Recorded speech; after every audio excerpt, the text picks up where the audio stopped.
मेरा सवाल आपसे ये है कि जस्टिस मदन बी लोकुर और मीडिया के काफी सारे साथियों ने आपको प्रधानमंत्री जी के साथ 1-to-1 डिबेट के लिए आमंत्रित किया है, तो ये न्योता स्वीकार करते हैं? मैं 100% किसी से भी डिबेट करने को तैयार हूं, प्रधानमंत्री से। हेलो। मगर मैं प्रधानमंत्री को जानता हूं, प्रधानमंत्री मुझसे डिबेट नहीं करेंगे। अगर ये चुनाव जीत गए, मेरे से लिखवा लो एफिडेविट के ऊपर, जितने विपक्ष के नेता हैं उनको जेल भेजेंगे और जितने बीजेपी के नेता हैं उनको सबको निपटा देंगे, उनकी राजनीति खत्म कर देंगे। और जितने बीजेपी के नेता हैं उनको सबको निपटा देंगे, उनकी राजनीति खत्म करते जाएंगे। अब अगला किसका नंबर है? योगी आदित्यनाथ। अगर ये चुनाव जीत गए, मेरे से लिखवा लो, 2 महीने के अंदर उत्तर प्रदेश का मुख्यमंत्री बदल देंगे ये।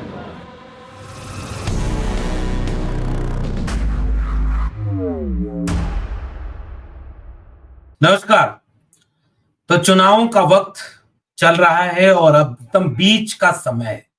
आधा प्रक्रिया बीत चुकी है और आधा बची हुई है, और बयानों के लिहाज से भी यह चुनाव का दौर सबसे ऐतिहासिक है। कभी आपने अमेरिका के चुनाव को गौर से देखा है? अमेरिका में राष्ट्रपति का चुनाव होता है, वहां की प्रक्रिया थोड़ी अलग है, लेकिन एक बात जो उस चुनाव को बड़ी दिलचस्प बना देती है, और वो बात है कि वहां के सबसे प्रमुख दावेदार जो होते हैं वो आमने सामने की बहस किया करते हैं। मीडिया के सामने, लोगों के सामने सवाल जवाब होते हैं, और लंबे समय तक ये प्रक्रिया चलती रही है। भारत में छात्र राजनीति में यह काम 2 विश्वविद्यालयों में शानदार तरीके से होता रहा है। एक है इलाहाबाद विश्वविद्यालय, जिससे हमने पढ़ाई की है, और दूसरा है जवाहरलाल नेहरू विश्वविद्यालय। इलाहाबाद विश्वविद्यालय में उसे दक्षता भाषण कहते हैं, जेएनयू में उसे प्रेसिडेंशियल डिबेट के नाम से जाना जाता है। और जो सबसे प्रमुख दावेदार हैं वो लोग सामने सामने खड़े होकर बहस करें। भारतीय राजनीति की मुख्य धारा में कई बार इस तरह की बात सामने आई। जब आम आदमी पार्टी चुनाव लड़ रही थी तो उसके बड़े नेता अरविंद केजरीवाल ने इस बात के लिए कहा कि आइए ना, हम लोग आमने सामने की बहस कर लेते हैं। अरविंद केजरीवाल की राजनीति के पड़ाव से आप सहमत हो न सहमत हो, कई तरह के सवाल उठते हो, लेकिन आज की तारीख में अरविंद केजरीवाल ने जो जेल से निकलने के बाद अपनी भूमिका देखी है, ऐसा लगता है कि प्रधानमंत्री नरेंद्र मोदी की बीजेपी के दिन ठीक नहीं चल रहे हैं। और जो हुंकार भरी है, जेल में तो भेजने पर लोग नेता बनते हैं, इसमें तो कोई दो राय नहीं है। तो आपने जेल भेजा अरविंद केजरीवाल को, निकलने के बाद उन्होंने देखिए क्या किया। जवाब देना मुश्किल पड़ेगा बीजेपी। बहरहाल लौटते अपने मूल विषय पर, और मूल विषय यह है कि अरविंद केजरीवाल ने शीला दीक्षित से कहा, नरेंद्र मोदी से कहा कि आइए बहस करते हैं। बात हुई नहीं। एक बार अखिलेश यादव ने एक इंटरव्यू में कहा कि योगी आदित्यनाथ सामने सामने की बहस कर सकते हैं क्या? हालांकि सदन में बातचीत होती रही है, लेकिन वो बातचीत अलग है। चुनाव चल रहा है, चुनाव में इस तरह की बातें सामने आती हैं, और इस बार वो बात आई है राहुल गांधी के छोर से। लखनऊ में एक कार्यक्रम चल रहा था, राष्ट्रीय संविधान सम्मेलन, और राष्ट्रीय संविधान सम्मेलन में राहुल गांधी ने संविधान को बचाने के लिए संविधान के मानने वाले लोगों के साथ एक बैठक की, और उस बैठक में बात बात में एक सवाल आता है, और वो सवाल ये आता है कि क्या अगर आपको मौका मिले तो आप नरेंद्र मोदी से बहस करने के लिए तैयार हैं? प्रधानमंत्री नरेंद्र मोदी से बहस करने के लिए सुप्रीम कोर्ट के पूर्व न्यायाधीश Madan B Lokur, high court के पूर्व मुख्य न्यायाधीश एपी शाह और वरिष्ठ पत्रकार एन राम ने प्रधानमंत्री नरेंद्र मोदी और कांग्रेस नेता राहुल गांधी को 2024 के लोकसभा चुनाव पर सार्वजनिक बहस करने के लिए आमंत्रित किया। तो लखनऊ के सम्मेलन में, जिसका नाम था राष्ट्रीय संविधान सम्मेलन, इसी बात को जो सुप्रीम कोर्ट के एक पूर्व न्यायाधीश, एक हाई कोर्ट के पूर्व मुख्य न्यायाधीश और एक वरिष्ठ पत्रकार एन राम ने कहा कि क्यों न देश के प्रधानमंत्री नरेंद्र मोदी और विपक्ष की तरफ से एक सबसे बड़े चेहरे राहुल गांधी, ये दोनों बहस कर लें। तो जो लखनऊ में कार्यक्रम हो रहा था, राष्ट्रीय संविधान सम्मेलन, उसमें एक व्यक्ति ने यह सवाल पूछ दिया राहुल गांधी से कि क्या आप प्रधानमंत्री नरेंद्र मोदी से बहस करेंगे, बातचीत करेंगे, आमने सामने का संवाद करेंगे? राहुल गांधी ने पहले तो मुस्कुराते हुए कहा कि नरेंद्र मोदी में हिम्मत नहीं है, मैं उन्हें करीब से जानता हूं, वो मुझसे बहस नहीं करेंगे, वो नहीं करेंगे मुझसे बहस। और वो इस तरह से भागेंगे कि ऐसा लगेगा कि वो टेम्पू में बैठ के भाग रहे हो। टेम्पू का प्रतीक आप समझ रहे हैं ना? नरेंद्र मोदी ने 10 साल में पहली बार अंबानी और अडानी का नाम लिया कि अंबानी और अडानी पर क्यों नहीं भाषण दे रहे राहुल गांधी? क्योंकि टेम्पू हमारे यहाँ पूर्वांचल में कहा जाता है, वो 3 व्हीलर जिसे आप आसानी से समझ जाएंगे। टेम्पू में, और वो भी बोरिया में भर करके कुछ पैसा भेजा है रात के अंधेरे में। ये सब कहना थोड़ा मोदी जी भूल गए। रात के अंधेरे में, जब घनी अंधेरी रात थी, पीछे सियार के बोलने की आवाजें आ रही थी, झिंगुर ची ची कर रहे थे, हवा मध्यम मध्यम चल रही थी, चारों तरफ सन्नाटा था। टेम्पू में काला धन भर के बोरिया में अंबानी और अडानी ने कांग्रेस ऑफिस में पहुंचाया।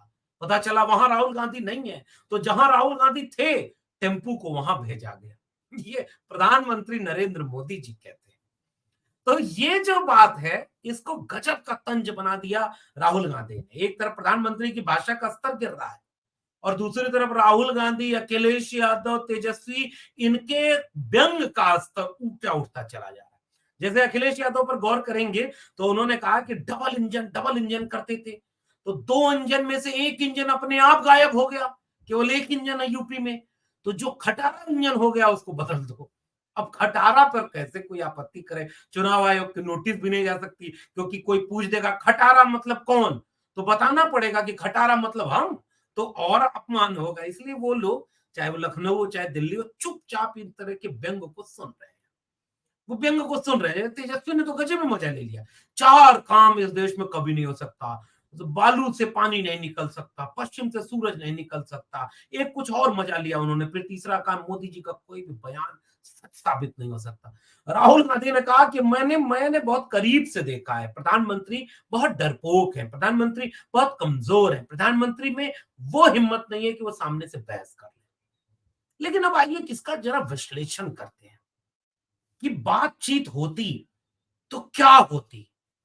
एक तरफ प्रधानमंत्री नरेंद्र मोदी खड़े हैं, दूसरी तरफ उनके बगल में अमित शाह खड़े हैं, उनके दूसरी बगल में आदित्यनाथ योगी खड़े हैं, उसके बगल में हेमंत बिस्व शर्मा खड़े हैं, स्मृति ईरानी खड़ी हैं, और दूसरी तरफ बहस में राहुल गांधी खड़े हैं, अखिलेश यादव उनके बगल में बैठे हैं।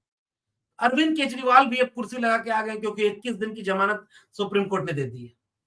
और बगल में ममता बनर्जी बैठी है, ममता बनर्जी, और उसके बगल में तेजस्वी यादव कुर्सी लगी। बहस शुरू हो गई। नरेंद्र मोदी ने कहा कि अब की बार 400 पार, तो अखिलेश यादव ने कहा अब की बार 400 हार। मायावती जी बीच में कहीं बैठी है कुर्सी लगा करके। मायावती जी बीच से कह रही है अगर ईवीएम में गड़बड़ी नहीं हुई तो इस बार के चुनाव हैरान करने वाले होंगे। अब मायावती जी की बात सबसे वरिष्ठ सम्मानित है। तब तक मोदी जी की तरफ से बोला गया कि अरे भाई मछली खा रहे तेजस्वी, तो तेजस्वी बगल में बैठे हुए तो माइक लगा दिए, वो जो साउंड स्पीकर लेके आए थे। 2014 से लेकर के 2024 तक के मोदी के उन भाषणों की क्लिप जो आज तक पूरे नहीं हुए। भाइयों बहनों, हमारी सरकार बनेगी तो 100 दिन में काला धन ले आएंगे। प्रधानमंत्री महंगाई का मां नहीं बोलते। तेजस्वी यादव के कमर में दर्द है, कुर्सी पे तिरछे बैठे हुए हैं, स्पीकर चल रहा है, मोदी जी सामने बैठे हुए। अब बताइए क्या क्या दृश्य हो रहा होगा। तब तक कहे कि ये आपका मंगलसूत्र छीन देंगे इन कांग्रेसियों को, वो शहजादे को वोट मत देना। बहस हो रही है। राहुल गांधी कह रहे हैं कि बताओ कितने ओबीसी हैं कंपनी में। नरेंद्र मोदी बताओ मीडिया में कितने दलित, पिछड़े, आदिवासी हैं, बताओ जाति जनगणना क्यों नहीं कर रहे। तब तक बगल में योगी आदित्यनाथ कह रहे हैं ये औरंगजेब की औलादों को सबक सिखाना है। तब तक अखिलेश यादव पूछे कि वो जो खटारा इंजन है वो कहां गायब हो गया आपके पोस्टर से। खटारा इंजन कहां गया? बहस चल रही है। उधर से तब तक फिर बोले अब की बार 400 पार। तब तक ममता बनर्जी पूछ दी कि 400 क्यों बोले, 420 पार क्यों नहीं बोले? बहस चल रही है साहब। कमाल का दृश्य है, दोनों पक्ष आमने सामने। हेमंत बिश्व शर्मा कह रहे हैं कि इस बार सीए एनआरसी पूरे देश में लागू कर देंगे, मुसलमानों को देश से भगा देंगे। तब तक जो है इधर वाली कुर्सी पर बैठे हैं राहुल गांधी, उन्होंने बहस में पूछ दिया एक सवाल कि ये बता दो इलेक्टोरल बॉन्ड की चोरी, क्योंकि जब लोग कोरोना से मर रहे थे तो ये उस कंपनी से चंदा ले रहे थे जिससे इलेक्टोरल बॉन्ड हो रहा था। प्रधानमंत्री नरेंद्र मोदी ने कहा कि मैं अपनी मां के बिना पहला चुनाव लड़ रहा हूं। तब तक राहुल गांधी, अब पीछे से प्रियंका गांधी की आवाज आई कि हम शहीद के, मेरे भाई को आप शहजादे कहते हो, हम शहीद के परिवार से हैं। मेरी माँ इस देश की मिट्टी पर, इस देश के आन बान शान को कायम रखने के लिए मंगलसूत्र अपना गिरवी रख दी थी सेना के सामने कि जाओ ये देश मजबूत हो। मैं चिथड़े में बटोर कर ले आई थी अपने पिता राजीव गांधी को। अब क्या होगा भाई साहब? अब दूसरे खेमे में मोदी, अमित शाह सोचे जा रहे हैं। अमित शाह परेशान है, क्या किया जाए। अमित शाह ने तुरंत कहा कि भाई ये जो सारा समीकरण बदलता जा रहा है, बहस हो रही है। राहुल गांधी पूछती है हम 30 लाख नौजवानों को नौकरी देंगे। अखिलेश यादव बगल में खड़े होकर के कह रहे हैं हम जाति जनगणना करा करके अग्निवीर खत्म करेंगे। तेजस्वी यादव कह रहे हैं नौकरी तो मैंने 17 महीने में दे दी, उसके बाद नौकरी, पढ़ाई, कमाई, दवाई, सिंचाई पर वोट होगा। अरविंद केजरीवाल मान ही नहीं रहे हैं, वो कह रहे हैं तानाशाही बर्बाद कर दो। और पहले इन्होंने शिवराज सिंह चौहान को निपटाया, फिर मनोहर लाल खट्टर को निपटाया, वसुंधरा राजे सिंधिया को निपटाया, और तब तक अरविंद केजरीवाल का अब का नंबर किसका है? तो पीछे से भीड़ करिए योगी आदित्यनाथ का। अब योगी और अमित शाह अचानक एक दूसरे को नजर मिले, फिर मोदी जी ने मोर्चा संभाला। भाइयों बहनों, कांग्रेस को वोट मत दे देना, वरना ये आपकी भैंस खोल ले जाएंगे। बहस हो रही है साहब, कल्पना करिए, बहस हो रही है। प्रधानमंत्री नरेंद्र मोदी और विपक्ष के नेताओं के बीच बहस हो रही है। और इस बहस को दूर से बैठ के कौन देख रहा है? अर्णव गोस्वामी। थकते क्यों नहीं है? रूबिका लियाकत तब तक बीच में बोल पड़ी कि ये सवाल तो हम पहले ही मोदी जी से पूछ चुके थे। दीपक चौरसिया बैठे हुए हैं, सुशांत सिन्हा पूछ रहे हैं स्क्रिप्टेड सवाल, आंसू नहीं आते, मां के बिना चुनाव लड़ रहे हैं। अब मोदी जी एकदम पिच गए। बहस हो रही है साहब। ये है largest democracy of the world, oldest democracy of the world. और चुनाव चल रहा है साहब, ऊपर से तीनों चुनाव आयुक्त चुपचाप देख रहे हैं। होर्डिंग लगी है पूरे देश में, केवल नरेंद्र मोदी और बीजेपी की प्रचार करती हुई, दूसरे किसी पार्टी की पूरे देश में होर्डिंग कहीं नहीं लगी है। और चुनाव आयोग साहब चुपचाप देख रहा है। बहस चल रही है, अकेले चल रहा है। संभल का चुनाव आ गया, पुलिस ले लाठी पूरा मारे जा रही है, भागो यहां से, कहां से वोट डालने आ गए। लेकिन कोई जवाब बीजेपी की तरफ से नहीं हो रहा है। कल्पना है, ये एक कल्पना है कि क्या इस देश के लोकतंत्र में अगर सारे दृश्य, मैं हिंदी साहित्य का विद्यार्थी हूं इसलिए उसे बिंबों में बांध रहा हूं, एक लोकतंत्र का मंच सजा हुआ है और एक तरफ सत्ता पक्ष, एक तरफ विपक्ष बैठा हुआ है, ऊपर से एक तरफ मीडिया, एक तरफ चुनाव आयोग है, सब देश देख रहा है, बहस चल रही है।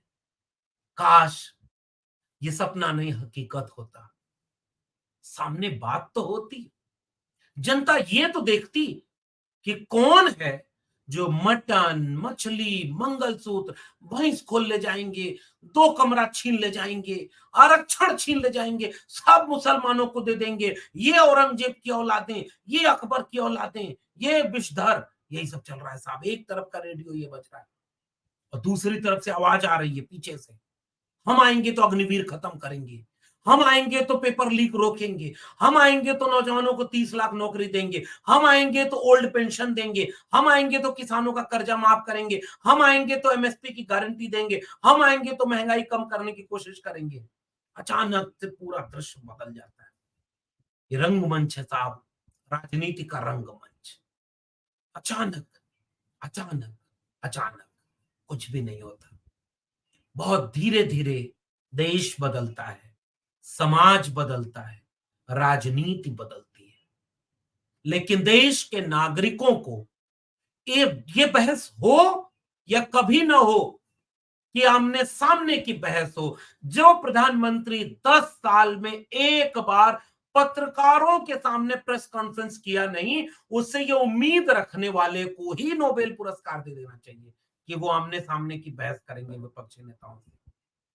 देश बदल रहा है, लेकिन असली इम्तिहान बार बार इस बात को कहा जाएगा, वो होगा तो इस देश के नागरिकों से होगा कि वो कितनी सच्चाई, कितनी हकीकत, कितना बड़ा दृश्य इस देश में देख पा रहे हैं। सच बात तो यह है कि अगर मायावती जी की एक बात अगर मानूं मैं, तो उन्होंने बहुत जरूरी बात कही है कि अगर ईवीएम का घोटाला नहीं हुआ तो चुनाव परिणाम हैरान करने वाले होंगे। और इसी हैरानी की बेचैनी से प्रधानमंत्री नरेंद्र मोदी का खेमा थोड़ा हल्कान है। नजर बनाए रखिए कि वो अब किस दिशा में करवट लेता है। इस पूरे प्रकरण पर अगर आपको कुछ कहना हो तो इस नीचे कमेंट बॉक्स में कहिएगा। हम तो अपनी बात कहते रहेंगे। बहुत बहुत धन्यवाद।